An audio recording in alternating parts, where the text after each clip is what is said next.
Din telefondan o'rganadigan narsa emas.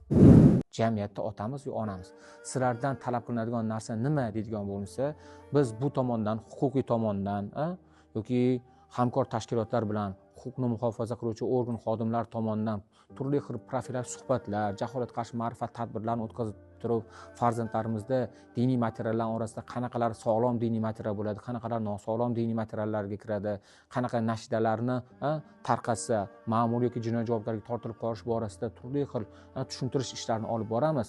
Shu bilan birgalikda sizlardan iltimosimiz, farzandinglar uyga borgan paytda doim telefonni nazorat qilib beringlar.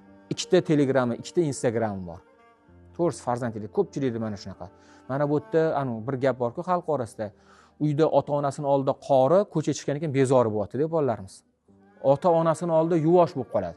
Arab tilidan gapirilgan har bitta material sof ahli sunna val jamoaniki deb turib hech kim kafolat bera olmayapti hozir. Hech kim kafolat bera olmayapti.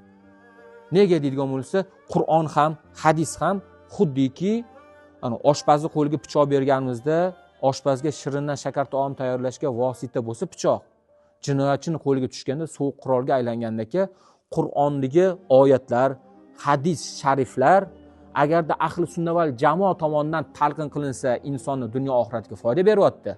Qanaqadir ekstremistlar, terrorchilar yoki o'zlarining shaxsiy manfaati yo'lida talqin qilib chiqqanlar tomonidan Qur'on bilan hadisga sharh berilsa, u Qur'on ham, hadis ham insonni dunyosiga ham oxiratiga ham zararga ishlayapti hozir kunda.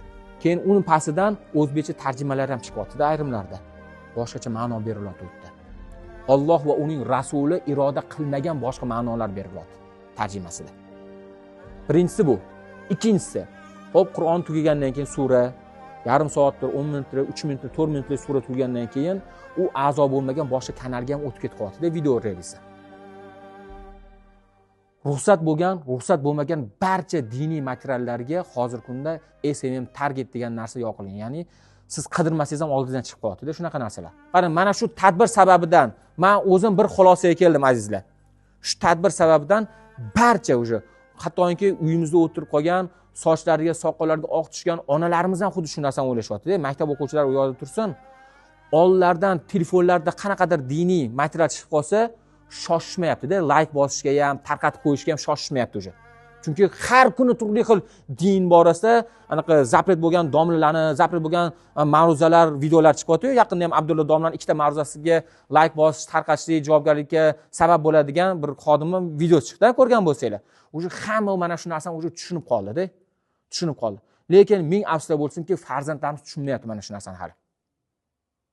Farzandlarimiz mohiyatiga yetib bormayapti. Mana bugun Toshkent shahar Mirzo Ulug'bek tumanidagi 223-sonli ixtisoslashtirilgan davlat umumta'lim maktabida jaholatga qarshi ma'rifat tadbiri bo'lib o'tdi. Tadbirda bugungi yoshlarimizni mana shu globallashuv davrida turli xil oqimlarning ta'siriga tushib qolishdan, internet saytlaridan noto'g'ri foydalanish oqibatida bo'ladigan salbiy holatlarni oldini olish maqsadida keng davra suhbati tashkil qilindi. Bu davra suhbatida ota-onalarimiz, ustozlarimiz, mahalla faollari, fuqarolar ishtirok etishdi. Mavzu keng doirada bo'lib o'tdi. Sababi bugungi davr juda murakkab bir davrda va yoshlarimizni ushbu illatlardan saqlab qolish maqsadga muvofiq deb o'ylayman. Ma'naviy tadbirda yoshlarimiz dinni ijtimoiy tarmoqdan, turli xil taqiqlangan saytlardan emas, albatta rasmiy imomlardan o'rganilishi tavsiya qilindi. Zeroki farzandlarimizning bilib bilmay qilgan xatolari kelajaklariga bolta urishi mumkin. Har bir ota-onaga aytmoqchi bo'lgan fikrim shunday ediki, agar farzandingizni diniy ilmlarni mukammal bo'lishini istasangiz, ularni ushbu tarmoqlardan emas, albatta mana shunday davlatda bugun faoliyat olib borayotgan rasmiy imomlar saytdan foydalanishini so'ragan bo'lar edim.